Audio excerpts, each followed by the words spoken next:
الله الرحمن الرحيم. السلام عليكم ورحمة الله وبركاته. Inshallah, tonight's halaqah will be revisiting the topic of yesterday's khutbah. Inshallah, we'll keep it brief. The topic that we discussed yesterday, for those of you brothers and sisters that were here, was mainly concerning the rights of children and the responsibility that we have as parents towards our children, and that when we see our children taking a different path than what we instruct them, what we teach them, what we tell them, one good way of looking at it is to take the moment out and to reflect on yourself and to think, what is it, what type of shortcomings do I have in my life that is bringing this about? And this is not something new, brothers and sisters. Even the Salaf, the pious people before us, they would say that when I disobey Allah subhanahu wa ta'ala, when I do something that I shouldn't be doing, and I commit a sin,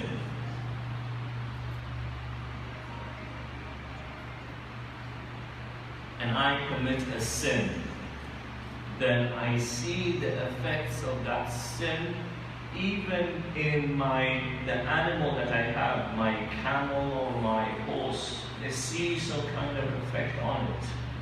And when we go about our lives going against what Allah subhanahu wa ta'ala commands us to do, whether it is committing haram or neglecting the wajibat, the things that Allah subhanahu wa ta'ala wants from us, it's a must that we will see some kind of effect in our daily lives. Whether it is our relationship with our spouse, with our wife, husband, or our children, we'll see these effects in front of us. And you can continue leading a life of turning a blind eye and pretending that those problems are to do with money or to do with different things and different reasons. But often, most cases, it goes back to your relationship with Allah subhanahu wa ta'ala. And we've seen it time and time again. During the month of Ramadan, where your iman is high and you're connected to Allah subhanahu wa ta'ala, things are going well at all. And it is not to say, and I made this clear in the khutbah, and I'll make it clear in tonight's halaqah, that just because your child is not listening to you, just because your children are doing something different, it doesn't mean that you're a failure as a parent. Because at the end of the day, the only thing that we can do is what the Prophet ﷺ told us. We can only show them the right path from the wrong path. And this is our responsibility.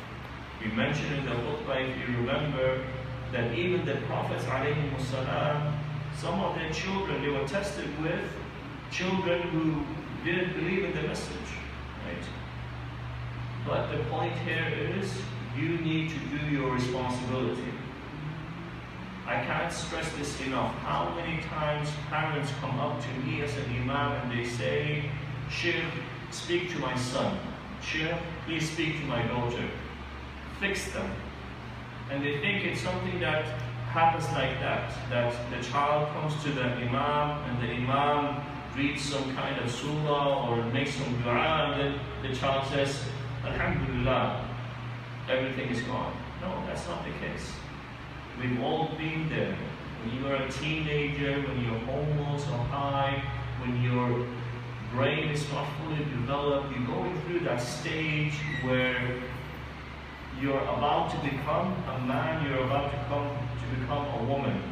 And it takes time. We all make mistakes. If you look back, like I said in the khutbah, if you ask any parent, father or mother, and you tell them, do you want your child to be like you? Parents will shake their heads and say, no, no, no. May Allah not make my child like me. I want my child to be better than me. Because we've all been there, we've all made those mistakes. And a part of the wisdom that comes with the Sharia, that comes with the religion of Islam, is understanding not only how to talk, but when to talk and what to say. Not everyone that is blessed with a child is qualified or has the skills that are necessary to be a good parent. But we all try.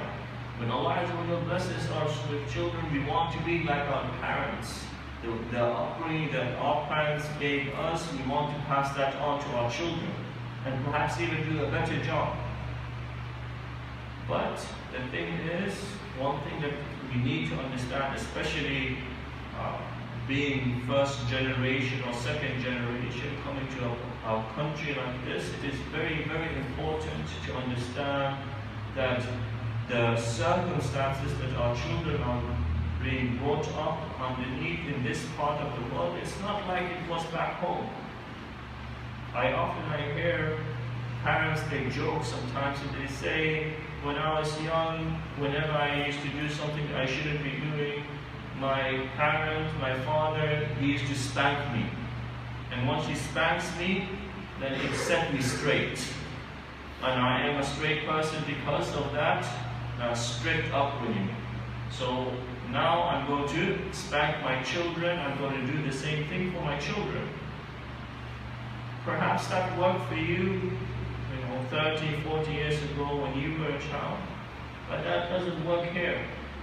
You have to understand the situation, you have to understand that times are different. Doesn't mean that we turn away from the religious teachings that we have, but it means that we understand that the best way to go about it has always been looking back at the Sharia, looking back at the hadith of the Prophet ﷺ, that when children are young, this is the time that you need to invest. You need to put in that effort, that time. And even if you find that your child is a grown man, a grown woman, and you look back and you think to yourself, I could have done a better job, know that things are not over. Your child remains your child until the person passes away. And you still have, Islamically, you have a responsibility. We mentioned that example of the Prophets ﷺ, Ibrahim and Yaqub, that even when they were on their deathbed, they were so worried about their children. And they would call their children, and they would say, مَا تَعْبُدُونَ مِن بَعْدِي? Who will you worship? Or what will you worship once I'm gone? So this should be the focus of every parent, no matter if your child is 7 years old, 18 years old, or 40 years old, whatever it might be. But you need to understand that things take time. How often were we not in that same place that our parents, they wanted the best for us? And we got so angry that we said, I hate you, or I don't want to stay here anymore. And we shut the door and we try to avoid our parents. So now when things are coming back in circle, it shouldn't surprise us. If you remember the first word that I mentioned in the Khotbah yesterday, it says, كَمَا تُدِينُ تُدَانُ, كَمَا تُدِينُ تُدَانُ, that the way that you deal with others, you will be dealt with yourself. So this, it should be a reflection. If you see your child behaving in a way, your child is part of you, part of your body, literally. If they take after your mannerism, it should make you reflect. Okay, perhaps I can better my relationship with my parents. And if my parents have passed away, maybe there's some other way that I can go about it. The thing that I'm trying to get across, brothers and sisters, is we should try to avoid this blaming game, where when we see something in our children, we blame them. And by blaming them, we make one situation that is difficult even worse. But we have to take that responsibility as well. Perhaps I didn't do my part as a parent. Perhaps I should have done more. And this is the hardest pill to swallow. Because if you tell a father, perhaps you didn't do a good job, everyone, even myself, will be upset. You say, what do you mean? You don't know anything about me. You know how many times I worked 2 shifts? I did everything for my children. But yet, if you ask the child himself or herself, they will give you a different picture. They will say, yes, my father, he bought me all the things that I wanted. I got the iPhone that I wanted. I got this that I wanted. But I just wish my dad listened to me. I just wish my dad was there for me, right? So the best way to go about it is that we put in as much effort as possible as fathers, as mothers, and at the end of the day, we leave it in the hands of Allah subhanahu wa ta'ala, because we can't do more than that. And we have to find that balance. Some parents, they do everything for their child. And even then, their child becomes something that is complete opposite of what they were. And other parents, they don't even put in that much effort, and the child becomes even better than their parents were. Yes, those things happen. But at the end of the day, what matters is Allah subhanahu wa ta'ala is going to ask you, what did you do? And then you can't stutter, and then you can't point fingers, and you can't say, oh, I was making a living, so I didn't teach my child how to pray.